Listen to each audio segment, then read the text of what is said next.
Ang aking message, Valentine message sa kanya, VP Sara, spread love. Not fake news, not immorality.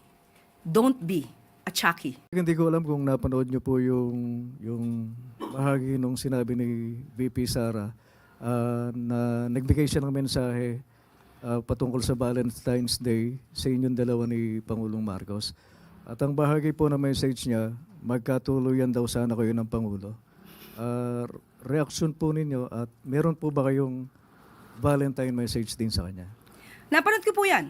Dahil sa isang TV network ay tinranslate yung kanya sinabi sa lingwahe na Tagalog.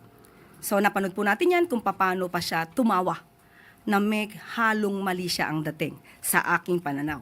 So, ganito po bang leader tulad ni VP Sara ang dapat nating hangaan at dapat nating ilagay sa pedestal? Ang anumang salitang nanggagaling sa kanya ay puro paninira, puro insinuation, puro ka-immoralidad. Ang Pangulo po ay mayroong pamilya, mapagmahal na asawa, mabuting ama. At ako rin po ay may pamilya.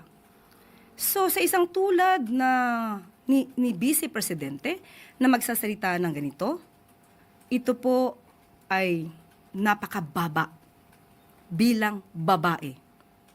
At sa mga ganitong sitwasyon, yung kanya mga kaalyado na nagmamarunong sa communications at mga propagandista, isang hiling.